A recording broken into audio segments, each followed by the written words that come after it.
Welcome into the PFF NFL podcast. Steve Palazzolo is here with Ben Stockwell. Does anybody know who Ben Stockwell is? Do you guys need to know who he is? Well, in theory they should, but I try and hide myself away. Okay, long-time PFF podcast listeners will know you, Ben, but we've got a slew of new listeners, millions and millions of new listeners. So you're the Director of Analysis? Director of Analysis, yep. And you were the godfather, I would say, of the PFF grading system. Is that fair? Yeah, I started at PFF in 2006 when Neil first took me on, and from there I just took his grading system. He explained to me the basics of what he wanted the grading system to achieve and gradually evolved that over the last 13 years. Wow. That's a long time. Well, I want to get into the details of all that, but just wanted to introduce you properly. So Ben Stockwell, our Director of Analysis, we're going to break down a little bit of the PFF grading system, the history, where it all came from, and then we'll get Mike Renner on here as well to break down a position group. I don't know which one yet. It's a big surprise to me, but we'll do a little NFL draft position group breakdown. So that's what we have in store because Sam's still on vacation. On vacation. Yeah. He's more organized than me. He books vacations. I don't. This is your vacation. We sent you over here to working Cincinnati. holiday. I'm on a busman's holiday. So we brought you from listeners. England to here for the week. You're in for the week to hang out, discuss grading, a little bit of the future of PFF, the ways that we can just make it better and better. Just give me a little bit of the history. You talked about Neil giving you his grading system, you making it better. Give me a little history of the early days of PFF and how this all just came together. So the early days of PFF was me, Neil, and Ian, who's still our IT guy, was our IT guy. Out sick today, by the way. He's sickly. That's why I've not seen him yet this morning. I was wondering. He's sick. Yeah, so they were the first guys in, and then we just gradually had more and more graders over the year, developed the system more and more, the extent to which you've been a grader since 2011, 2012, at which point we'd already had half a dozen graders come in and go out. We had one guy who's a doctor in Northern Ireland now. We've got another guy who lives in Kansas, actually. He's from Doncaster in the UK, but he now lives in Kansas with his wife, and he plays rugby semi-professionally, I think, and sells rugby gear in Kansas. So that's the widespread of guys that we've had as graders before we let you loose on the system. And I was like the fifth guy. There was a point where just five of us were grading every game. You were doing about half of them because... More than. Yeah. 2008 season, I did 188 of the 256 games, I think. So if you find anything in the 2008 grades, listeners, that you look at and you think, not sure about that. Don't go look at them, actually. Yeah. Don't go look. Ben was sleep deprived and trying to put 0.5s and plus ones. This was at the time when we were let's just get the season done before the next season starts. So 2008 was actually interrupted by me breaking my arm. And a lot of the data that we can pull out of the grades now, like things that we can do at an advanced level behind the scene, looking at pass rush moves. So where does Cameron Wake get his pressures inside, outside? The reason we're able to track that is because I broke my arm playing American football. And you had more time. Yeah, exactly. Before I broke my arm, we did all the comments as pros. And if you were to go full back, sentences, Steve, full sentences, you can see my full thoughts on kick coverage. Actually. And then I broke my arm. I could only type with this right arm. This left arm was bust. Had to develop a system to be able to keep working. Otherwise, Neil wasn't going to keep paying me. So there you go. So that's why we have a more efficient grading system now. I love it. Was because I got destroyed in a heated Norwich and Ipswich rivalry and spent 3 months with my arm in a cast. So this is my favorite thing. When people say those nerds at PFF have never strapped on a helmet. I mean, I haven't, but you have. I mean, the guy who developed the system, he strapped on a helmet. Yeah, it was overseas in this, second, third, fourth tier league. But I mean, you played football. I did. It was a low level. I will not say that I was any good. I wasn't. But you had a vast array of players. I was fortunate. Where I live and where I played is in a place called Norwich in Norfolk, which is near the American Air Force bases. So we used to have a group of Americans come up and play with us as well, to the extent that when I coached briefly after I finished playing, which wasn't because of the arm, it was because I had a second surgery on my eye, which meant I can't wear contact lenses anymore. You're a mess, Ben. I am. That's why I sit behind a computer now. We had a guy there who played linebacker at Arkansas State, who was one of the players that I coached. So you get a fair range of you've coached FBS UK players. Exactly, it's true. I want to get back to this whole you're not so much the godfather as you are the architect. Yeah, Neil's the godfather. He's the godfather. I'm the adoptive parent who raised them. You've done well for 13 years. We're teenagers now.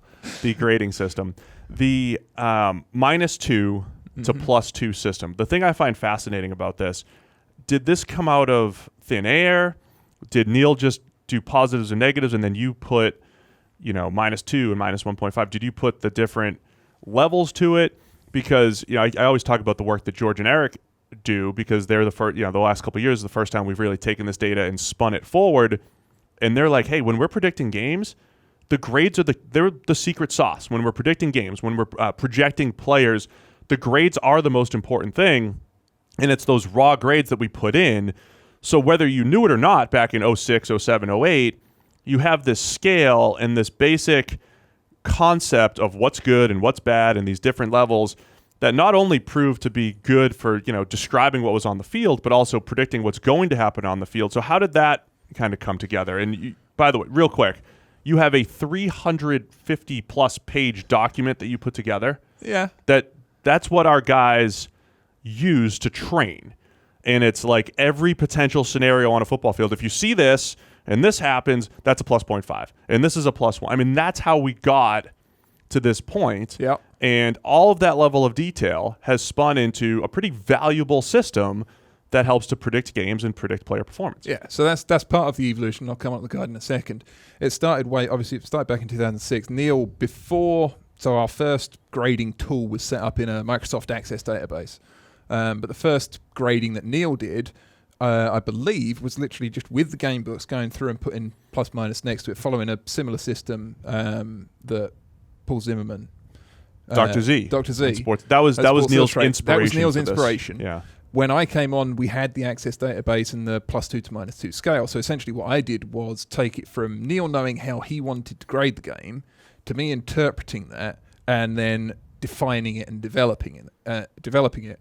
And that came up with the guide as part of that, and that's gradually grown from, I think the first guide that I did was maybe 50 pages, and then we gradually built that out to take basic definitions, make them more, in some sense, complex, but more intuitive as well, so that it wasn't, simple levels of stuff and me putting down my thought process of, well, this is how I see it, and this is the basic way to do it, this is the basic way to do it, and then you build out, and then gradually the guide grows out and becomes more and more of a behemoth. But then, as you said to me before we came on air, not everybody learns by reading. Some people, everybody listening here will have been through exams. Some people, when they do their revision, they do it best by reading through all their notes. Some do it by copying out their notes. But more and more, we needed to develop it to give more different learners more ways, which is why now the analysis guide is basically just the core. You study the guide, and that's your entrance into it. And the way that I present that to new trainees who range from people who come up through our PP and base system, base processes, but then you also have ex players and coaches coming in. The way that I present the guide is essentially the grading theory, and then we present them with endless playlists which applies that to real world situations. Here's the -0.5 that you wrote about. Because when I trained in 2012, because you thought that everybody learned like you, right? You were just like, oh, you're an academic at heart. So you're like, I could read a 300-page guide and learn things. Yeah. Here, Steve, here's your 300-page guide. Learn and go grade. Yep. And I remember I raised my hand and said, yeah, Ben, a lot of people are visual learners. What can we do here? Now, to be fair, this is why you were the only person to come successfully out of that training class. I did. Yeah. Right. Brian Hall failed. Yeah. So that's another point I want to circle back to is how many people fail this process, because we'll get to that in 1 second. But either way, you've taken this guide that says, here's a -0.5 throw. Here are the examples of -0.5 throws. Here are some videos. They're inaccurate passes, right? A -1, it's a turnover-worthy throw. It's a pass that shoulda, woulda, could have been picked, whether it is or not. -1.5, more egregious. -2, the worst of the worst. So we've got these layers of grading, an explanation of what's what, but also video examples to see what it is through the years. The number of people we have 500 something people who do some level of work for us at PFF, but how many people are actually putting grades to a play, and then how many of those people actually have final say, so to speak, that final last review? Because we have a first run team and essentially a review team. How does that break down? Because I want people to understand the level of detail that we go to and just how seriously we take when we put a grade, putting a grade on a player. So the setup of the analysis team hasn't really evolved as I saw it evolving about 10 years ago. About 10 years ago, you would have heard the quote from me, I never want the analysis team to get beyond 12 people, 16 people. Because at that point, I was thinking, I'm never going to be able to manage the individual variations across that. And if it gets beyond that, I'm going to stop being director of analysis.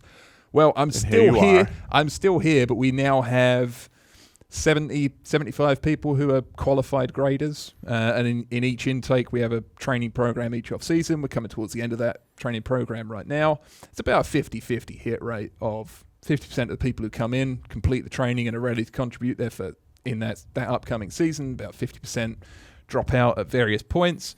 We had a somewhat unfortunate trend.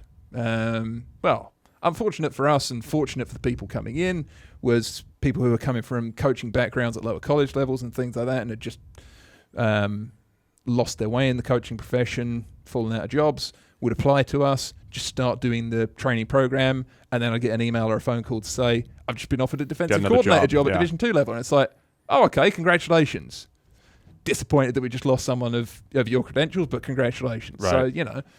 So, that happens. And then, so you've got the 75 people who contribute. That's mostly for our college staff, because obviously we've moved from 2008 system where I finished the 2008 NFL regular season a month before the start of the 2009 season, to we get every single college game done by 8 a.m. Sunday morning, every NFL game done within about half an hour of the game finishing. And then reviewed. And then reviews. And the review team is anywhere between 10 and 15 people. So like unofficially you're still on the review team, Steve, but I do little work for the review team. Unfortunately, I don't do full games, but I review plays. Yeah.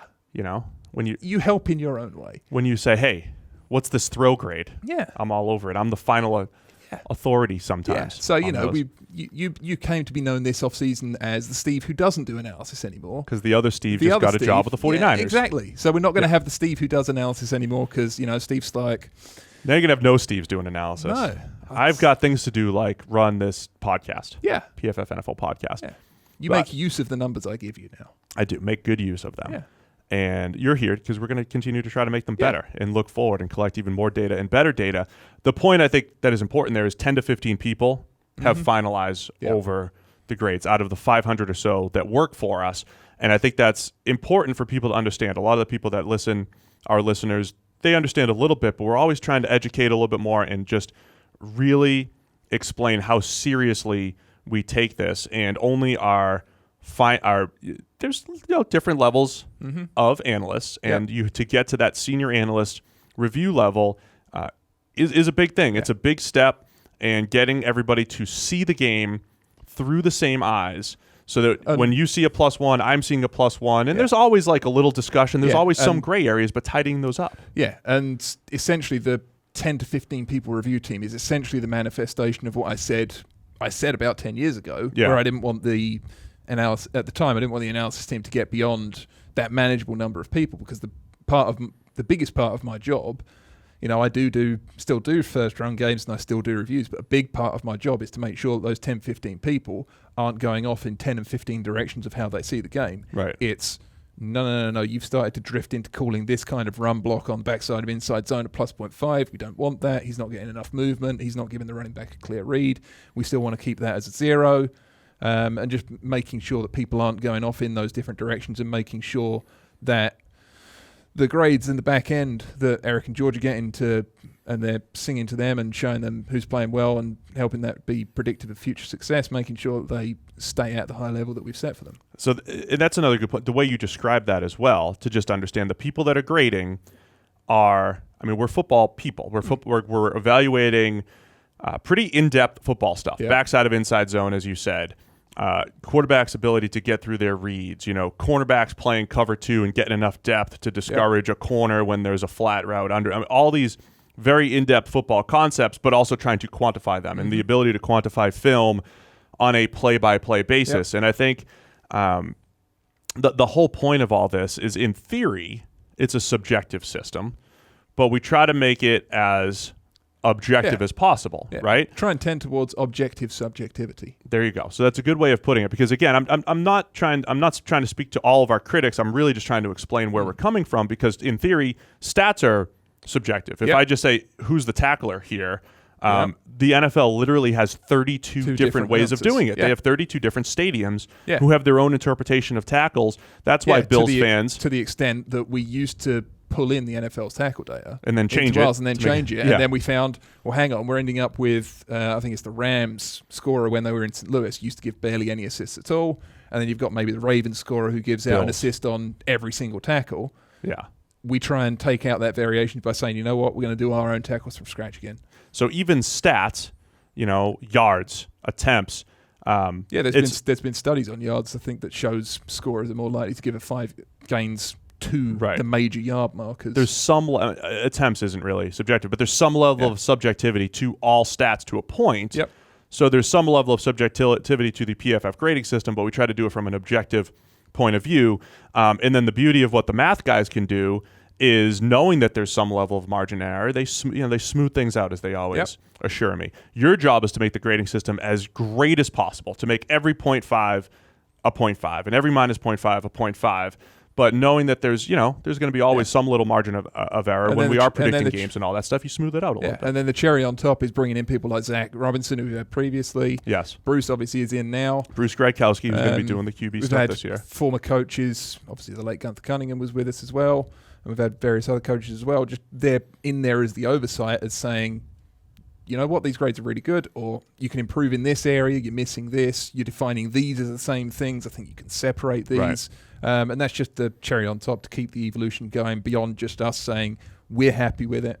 To be able to say, because you're going to get different responses from clients. Some client teams might be happy with the grades as they are, others maybe not. But bring in the ex-coaches, and they're going to give you their valuable insight into how the grades step forward. Yeah, and as I always say, I think our quest as we look forward and trying to predict player performance and all that stuff is finding which parts of the grades are most valuable. And there are, that's where you get like the quarterback clean pocket stuff and all these different things where it's like, all right, we're not going to change the way we grade, but there are these components of it which are more stable or more important or things that we need to focus on.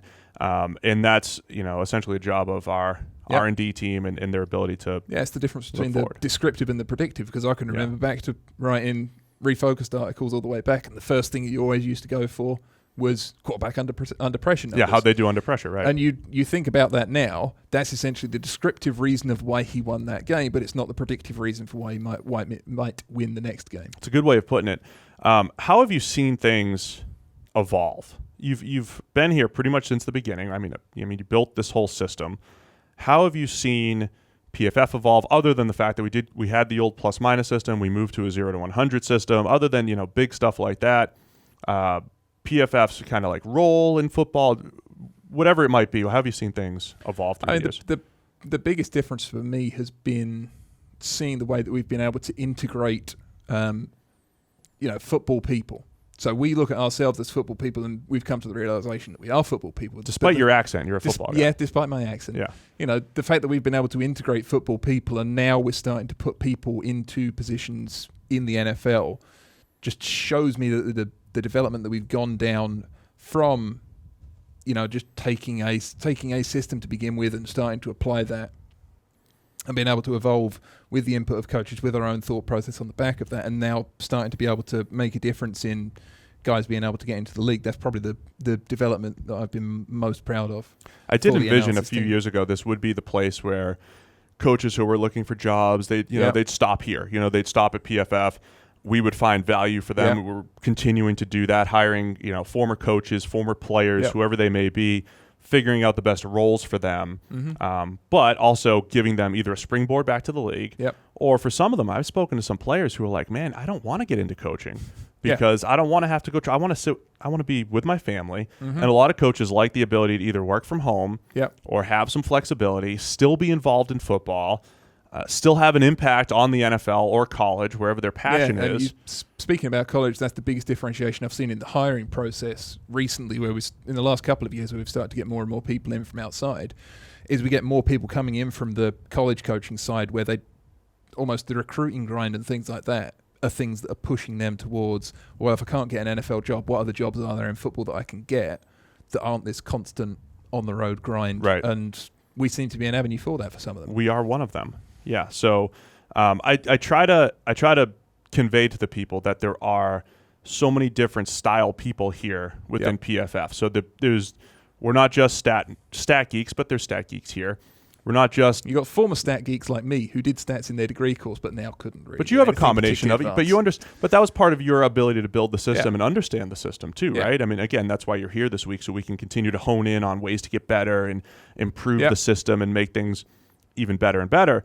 But there's all different style of people. Yeah. But I think the thing I always try to convey is we get guys who work really hard at understanding the game, knowing the game. We got to know what's happening on the backside of inside zone. That's always the example that I use. And I think we've shown well in front of our NFL and college team clients because we can speak their language, but we can also go to the analytics guys and speak their language too, and kind of do both. It's the multifacets of the PFF system, and it's part of the reason that we've been successful is that we can feed into the coaching side, but we can feed into the front office side as well. Right. And then fantasy has been great huge. as well. And fantasy was never the intention, but we had some really passionate fantasy guys, Mike Clay, Jeff Radcliffe now, who have taken our data and said, okay, this is extremely valuable to help me win my fantasy league. And that's why PFF Elite, PFF Edge, the products that we have that roll.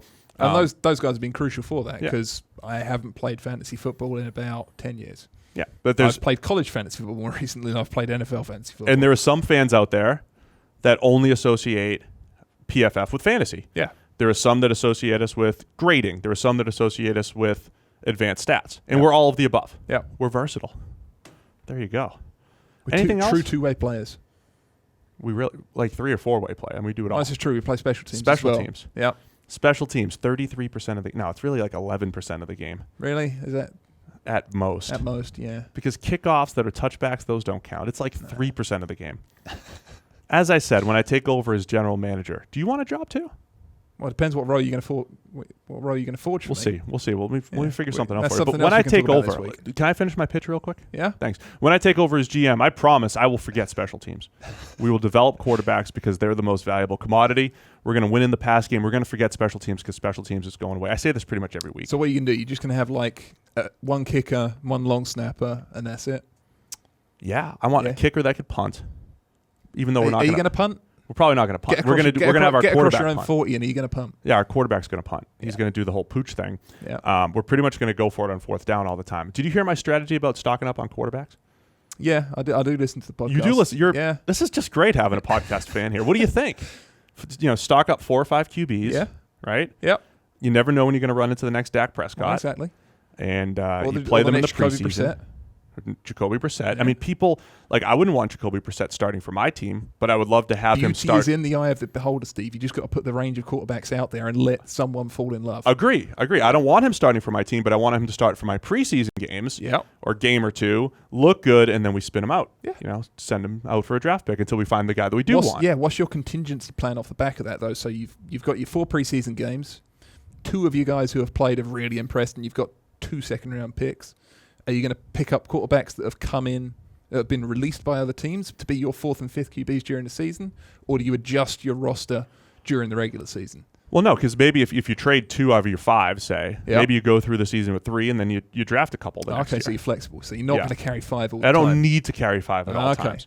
But you get like the Kyle Sloter that tore it up in preseason a couple years ago.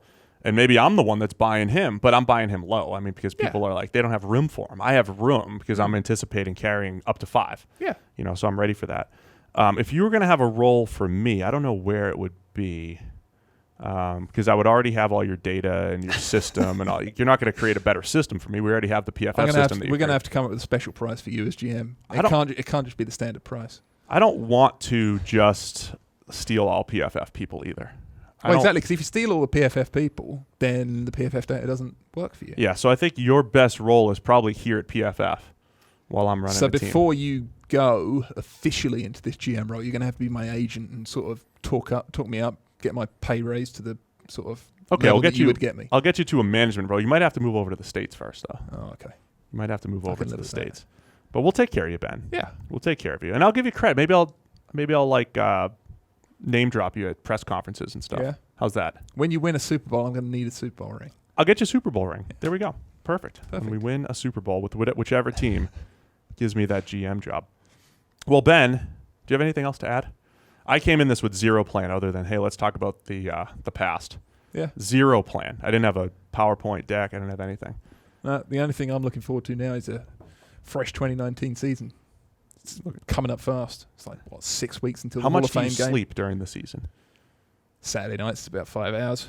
That much? Sunday nights, about 5 hours. What about the old days? I feel like it was like 3, wasn't it? At times. You always found your sleep. But it's like 18-hour days a lot of the days. Saturday night out of college is the worst of it. Yeah. Although that's not going to be the same this year because, we're getting so many American graders now. There's only 2 or 3 graders left in Europe. Because you used to wake up early Sunday morning. I did. UK time to finish up college games. Yep. The Super Bowl that I went to Super Bowl 50 with Boss Man Neil. Yeah. That was the first Super Bowl that I'd seen in 7-8 years because usually I was sleeping when the Super Bowl was on and waking up basically as soon as it had finished to grade it. Yeah. But when I first started, you would grade, 5 games in like a day and a half? Something like that, yeah. And we're talking about it's really like a 7 to 8 hour process, I'd say. Yeah. That for normal people. For normal people. But then there's faster people that could pare it down. You could obviously do it faster. Because the situation that you get into there is that the system is, because I did all those games to begin with, the system is designed around how I grade. Yeah, that wasn't. So the tab flow through all the data tabs that we made zero sense whatsoever except to you. They make perfect sense. You ruined the old access data. Luckily, we moved on from that. All right. Let's not bore the people with the mechanics of it. You've done a fantastic job, Ben. I appreciate the hard work. I appreciate you. Did you hire me, technically? Technically, I think so, yeah. Okay, I appreciate you hiring me back in 2012. Or did you come in and do PP first? I did PP first. You did PP first. But I needed to be hired full-time to be on your team. Yeah. We got you there. So thank you. I appreciate it. I owe you. My whole family. We all owe you so much. And you repaid me by taking time off to get married as soon as you started grading. I did. Week 5 that season. Yeah. Well, that's because that was the baseball off season, and I wasn't playing baseball anymore. There's a whole thing. That's a whole backstory. You guys took care of it. Anyway, Ben Stockwell, Director of Analysis, thanks for dropping by. Maybe we'll get you on some videos this week. We'll see how it goes. Yeah, we'll have to see about that. See whether the camera liked me. We'll see. You did all right. All right, we're going to get Mike Renner in here for some NFL draft breakdowns right after the break. Do we have a break? Let's have a break. All right, here with Mike Renner. Smooth transition there here on the PFF NFL podcast. Welcome back, Michael. Good to be back. Good to be back. We promised draft talk every week. Yes, draft talk every week. We're going to go position by position through this summer here because I'm going position by position. So you're late. Last week we did wide receivers. If you guys didn't catch it, go check out last week's podcast. We talk about how great this receiver class could be. It will be. I mean, it should be. Barring everyone declaring that would likely declare. Right. So there's a lot of potential receiver talent. However, what about edge? This is your next. This is the next position you're going through. Is it because it's the deepest? It's because you just love edge rushers. Yeah, I think I'm just going through the positions that just get the most people drafted off the bat. So wide receiver, edge, cornerback. Those are going to have 25 plus guys drafted. So you got to go through a ton of guys to feasibly hit them. So that's where I've been starting. This edge class, I'm not super high on. Kind of reminds me of this past year's linebacking core class, where there's 2 guys at the top that I feel very good about, and then after that, there might not be another guy I have a first-round grade on at the moment. All right, so we've discussed these 2 guys at the top a little bit on multiple episodes now. AJ Epenesa from Iowa, Chase Young from Ohio State, so a couple Big Ten edge defenders. They're the clear 1 and 2. I mean, these are the guys you talked about in Peter King's article. They're the clear top 2 guys. Yeah, I don't think it's very close at this point. Epenesa, we really just need to see him play more snaps. He's yet to play 500 snaps in a season. In his career there at Iowa, was not even really a starter there for the Hawkeyes. So just need to see him play more, but enormous 6'7", in the high 200s in terms of weight-wise. Doesn't move like he's a 6'7" high, 280-pound guy. Moves more like a 250-pound guy. Already has a handful of pass rushing moves. Graded out very well his past year as a true sophomore. Feel great about him. And then Young, he led the nation in pressures as a true sophomore. size, speed, athleticism. These guys tick pretty much all the boxes that you can tick on the edge. So I'm calling them top 10, top 5 type of guys already. I think I feel pretty comfortable about that. I mentioned last week Chase Young was the guy that kind of stepped onto campus. You saw him play as a true freshman, didn't have a ton of opportunities, but you're just like, all right, when it's his turn at Ohio State, he's going to look great. And last year it was his turn, plus Nick Bosa got hurt, so he had even more opportunities, and he tore it up. Has the burst, has everything you're looking for off the edge. So those two guys from the Big Ten, is there a 3? Is there an order? Do you have an order at this point, or is there just a whole clutter of names? Number 3, truthfully, I think is actually a small school guy. Boise State's Curtis Weaver, to me, is probably number 3 at this point. He has up there with the size, length profile that you like at the NFL level. Not the athlete that either Epenesa or Young are, I don't think, but already knows how to use his hands extremely well. It was very consistent at Boise State as well. Would like to see him take another, a jump forward here this season. To call him a first round, a lock type first round guy, but he has all those sort of traits to be in that in the first round conversation. Any of these guys? So what's beyond this? Are we talking about just second round picks? Or are we talking about so guys who are just flawed prospects? Now, obviously, we've seen guys take big jumps and go from flawed prospects to more complete prospects. Someone like a Carter Coughlin from Minnesota, very athletic, disappeared against better tackles, does not have the size you want for the position. He looked like he played probably around 240 last year, but has the athleticism, has a nice little inside spin move. He just needs to get bigger. And it's guys like that. So the guys with sort of red flags like that, I'd say put Julian Akwara from Notre Dame in that category of just needs to get bigger, needs to add a bull rush to his repertoire, because I love his length, love his burst off the line of scrimmage, has nice inside and outside move Akwara does Notre Dame, but just you need to see guys develop that bull rush, develop that sort of, that triple threat ability that I like to talk about, where you can win in a number of different ways. And if you don't have a bull rush at the NFL level, you better be a freak of nature in terms of your athleticism to win consistently still. Now, last year at this time, I remember we were putting together our lists, and you looked at Brian Burns from Florida State, and then, of course, Shawn Geary from Michigan. And we kind of told the same story from both of them. In the 2017 season, neither guy had incredible production, but we said, look at Burns. I mean, he's got the burst. He's got this, bend. He's got these traits where he could be the guy he's the traits type of guy who could take the next step in 2018. Shawn Geary is the same thing, right? Yes. Could be the traits guy that took the next step in 2018. With Geary, we saw a little bit of a step. With Burns, we saw a massive step. Is there anybody who just fits the proper athletic profile, who's had okay to good production, but could be that next Brian Burns that takes a huge step next year? I think Yetur Gross-Matos is the guy a lot of people are pumping up as a first rounder because he looks very much the part. He's, I think he's something in the 6'5" range, very long arms, has some highlight reel type of reps on tape, but consistency, taking on blocks. It almost reminds me of actually Montez Sweat, in that it just doesn't quite look right. It looks awkward the way he goes about playing the game of football, and has not been consistently productive. It did not grade out well for us this past season, but you can see it on the sort of reps on tape. So if you can harness that, the coaching there at Penn State, he's going to get good coaching. He's going to get every opportunity he can to develop, similar to Shawn Geary. So if we don't see it in the next step, well, then I'm going to feel not very confident in drafting him that highly. Yeah, so that's the interesting thing. Like, college guys are continuing to they are more likely to get stronger and just, improve their athletic profile, so to speak. It's more difficult, I think, to do that at the NFL level as you get older.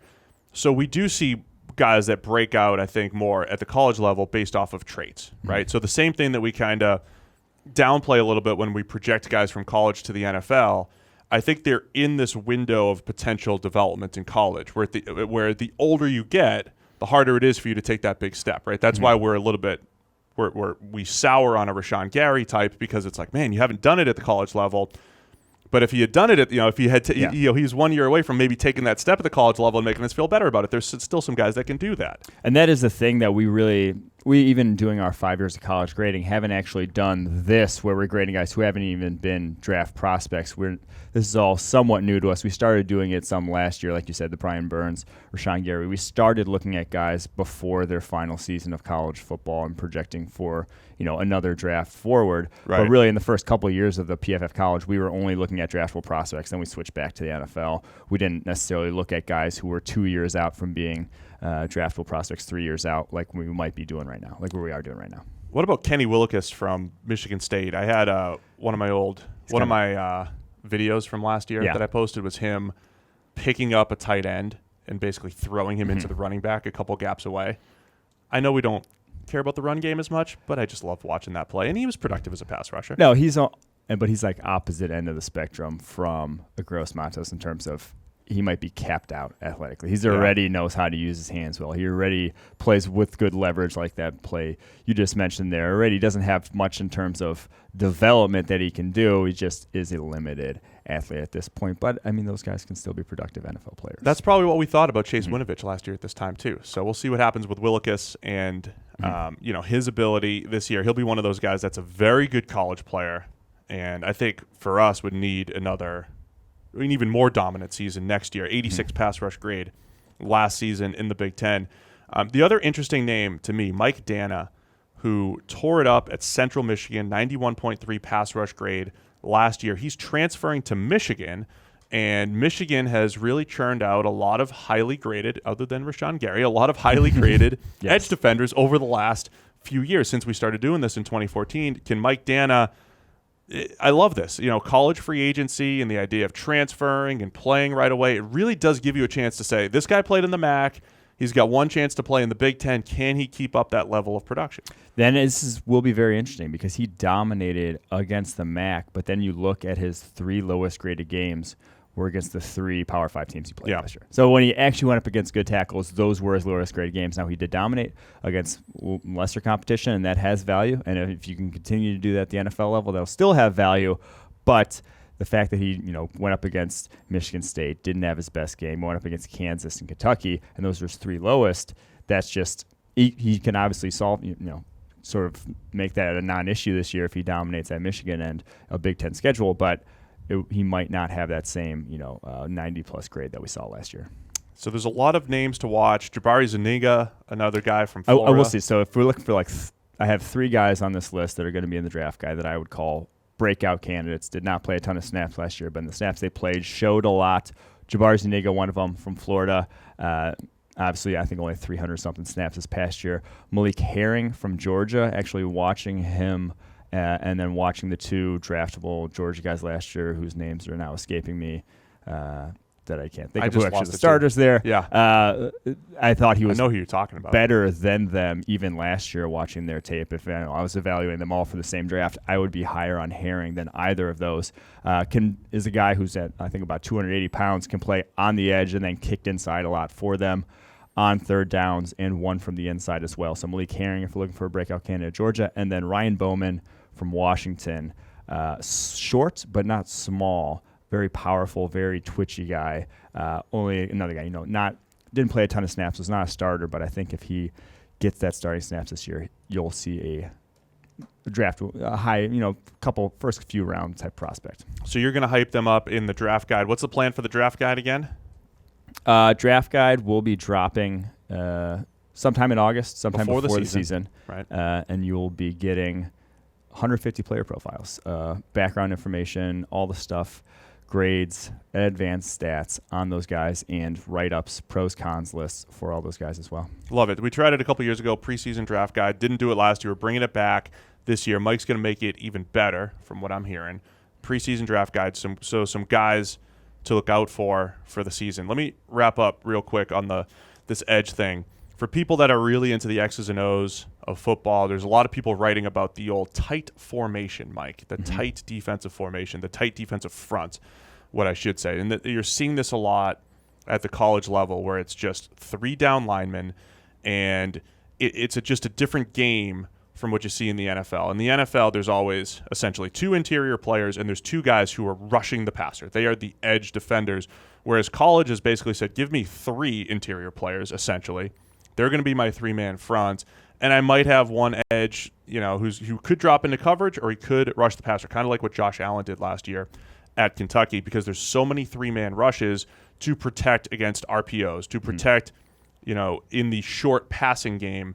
Have you seen that help or hurt some of our edge evaluations because you're not seeing the same thing you naturally see at the NFL level? Now, I think it's been tough because you get just a different type of player playing off the edge. You see so many of these 235-pounders playing off the edge that will never play off the edge in the NFL. Right. Or you're never going to play at that position full-time in the NFL at that weight. And so you kind of get stuck in this sort of no man's land of, do we move him off ball, or he shows enough as a pass rusher that we think he could still play there. And that was Joe Schobert a few years ago who we liked, and then it worked out. And there was also guys like Ewan Price who we liked, and it hasn't worked out yet for the Rams. So I think it is definitely a difficult evaluation. Anytime you're seeing a guy play a role that is not going to be what they're playing at the NFL level, it just makes you project a little bit more, raises a few more question marks. Anything else you want to add on this edge class? No, it's kind of weak at the moment. Obviously, like I said, there's guys, if Malik Herring really shows out this next year, it could, change things. But I just think at the moment, really only 2 guys at the top that I feel comfortable calling first rounders even. And usually you get 5 or 6 edge guys drafted in the first round every year. I just think this could be a down year after that top group. I like looking for those next guys that break out, though. The first guy that comes to mind that we unlocked a little bit was Tack McKinley at UCLA. His first year that we did this in 2014, he had a ton of pressures on only like 150 snaps. Noted him as a potential breakout. It took him a couple years, and then before you know it, he's a first-round pick. With pass rushers, I think you can glean a lot from those small sample sizes. So there are the opportunities for those guys when they get more reps to really show out. So we could see some improvement here. Let's hold out some optimism for the edge rush class. That'll do it for us this week on the PFF NFL podcast. We'll be back next week. I won't be back next week, so I don't know what's going to happen, actually. I carry it. I'm going on vacation. Sam's going to be back. I don't know if you're ready to carry it. You would probably just read lists. Yeah. Right? I gladly read a list to you guys. Here's my current draft board. Yeah. No explanation, just a list. And that's how the draft guide was this year. We'll see. I can't wait to see what you guys do next week. Next week. I'll let you know. Sam will be back. You'll allegedly be here. I will not be here, so I'm just it's out of my hands for next week. So somebody will be back next week. PFF NFL podcast. Again, be sure to get to profootballfocus.com. PFF Edge and Elite. If you guys get in now, you'll get that preseason draft guide Mike is talking about. Thanks to everybody that tried the free trial last week. Hope you guys stuck around. And everybody have a great 4th of July, because I won't see you next week. I'll be back in a couple weeks. PFF NFL podcast.